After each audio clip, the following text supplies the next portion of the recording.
Hello, ഇന്ന് നിങ്ങൾ ഇപ്പം കാണുന്ന ചുറ്റുപാടും അന്തരീക്ഷവും നല്ല കേട്ടോ. ഞാനിന്ന് നൂറിൻ്റെ പെങ്ങളെ വീട്ടിലാണ് ഉള്ളത്. രാവിലെ തന്നെ ഇതാ ഓളെന്നെ ഉറക്കത്തുനിന്ന് കൊത്തി എണീപ്പിച്ചിട്ട് ഇതാ നമ്മൾ ബീഫ് വാങ്ങാൻ വേണ്ടി പോക്കാന്ന് പാടിച്ചാൽ ടൗണിലേക്കാണ് കേട്ടോ ബീഫ് വാങ്ങാൻ വേണ്ടി പോകുന്നത്. അങ്ങനെ ഇതാ ഓളെ അനിയൻ്റെ വണ്ടി എടുത്തിട്ട് നമ്മൾ ബീഫ് എല്ലാം വാങ്ങിയിട്ട് വന്നതാണ്. മോട്ടർ ഓഫാക്കാതെയാണ് നമ്മൾ പോയിട്ടുണ്ടായിരുന്നത്. വരുമ്പോഴേക്ക് ഫുള്ള് ടാങ്കിയൊക്കെ നിറഞ്ഞ് വെള്ളമൊക്കെ ഇങ്ങനെ മറിയുന്നുണ്ടായിരുന്നു കേട്ടോ. പിന്നെ ഇതാ ഞാൻ വേഗം പഴം പൊരിക്കാൻ വേണ്ടിയിട്ട് ഇറങ്ങി. ഇന്ന് നാസ്തക്ക് പഴംപൊരിയും ബീഫും ആക്കാമെന്ന് പറഞ്ഞിട്ട് രാവിലെ തന്നെ പോയി ബീഫ് വാങ്ങിയത്.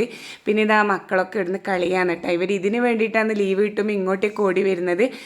പിന്നെ ഇതാ നല്ല എല്ലുകറി ആയിട്ടുണ്ട്. ഞാൻ ഇലയൊക്കെ വെട്ടിക്കൊണ്ടുവന്നിട്ട് ഒരു പ്ലേറ്റിൽ വെച്ചിട്ട് സെറ്റ് ചെയ്യുന്നുണ്ട്. അങ്ങനെ പിന്നെ ഇതാ പഴംപൊരിയും ബീഫൊക്കെ വെച്ച് പിന്നെ അതിൻ്റെ ഫോട്ടോയും വീഡിയോസൊക്കെ എടുത്തതിന് ശേഷമാണ് നമ്മൾ കഴിക്കാൻ വേണ്ടിയിട്ട് ഇരുന്നത്. ഇനിതാ നമ്മൾ പുറത്തെ സിറ്റ് ഔട്ടിലാണ് കേട്ടോ ഇരുന്നിട്ടുണ്ടായിന്.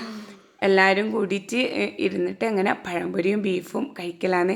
നല്ല ടേസ്റ്റ് ഉണ്ടായിന് കേട്ടോ. ഞാൻ ഒറ്റൊരു പഴംപൊരി കഴിച്ചിട്ടില്ല കേട്ടോ. ഇതിങ്ങനെ വീഡിയോക്ക് വേണ്ടിയിട്ട് എടുത്തതാണ്, സത്യമെന്ന് ഞാൻ പറയുന്നത്. അങ്ങനെ പിന്നെ നമ്മൾ കഴിച്ചുകൊണ്ടിരിക്കുമ്പോഴാണ് ഒരാൾ നമ്മളടുത്തേക്ക് വന്നത് കേട്ടോ. വേറെ ആരുമല്ല, ഒരു പാമ്പ് എന്ന് പറയുമ്പം എന്തോ പേരുണ്ടായിരുന്നു.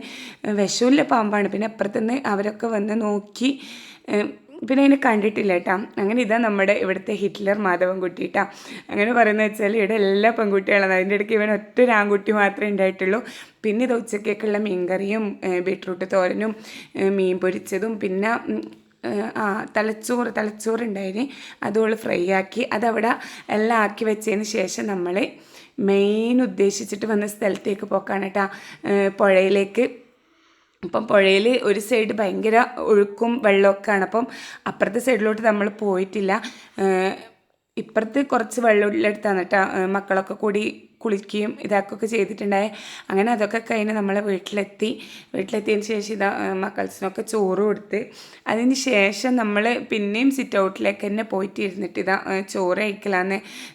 അങ്ങനെ അതൊക്കെ കഴിക്കുമ്പോഴേക്ക് ഇതാ നല്ല മഴക്കാറുണ്ടായിനെ.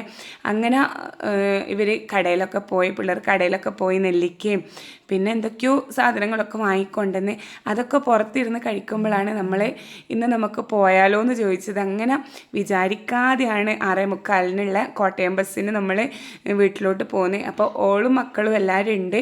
പിന്നെ നമ്മൾ വേഗം അവിടുന്ന് ഓട്ടോ പിടിച്ച് ചെറുപുഴയിലേക്ക് പോയിട്ടാണ്. ചെറുപുഴ സ്റ്റാൻഡിൽ നിന്ന് നമ്മൾ കോട്ടയം ബസ്സിനാണ് പോയിട്ടുണ്ടായിന്. പിന്നെ നമ്മൾ തെറ്റുന്ന റോഡ് ഇറങ്ങി അവിടെ ശാന്തിരിയിലേക്ക് പോകാമെന്ന് വെച്ചിട്ട് പിന്നെ അവിടെയുള്ള ഒരു കടയിൽ കയറി നമ്മൾ അപ്പം വറുത്തതും ചായയൊക്കെ കുടിച്ചിട്ട് പിന്നെ നേരെ നൂറിൻ്റെ വീട്ടിലേക്ക് പോയി. അപ്പോൾ ഇത്രയും ഇന്നത്തെ വീഡിയോ ഇഷ്ടമായാൽ ലൈക്ക് ചെയ്യുക, ഷെയർ ചെയ്യുക.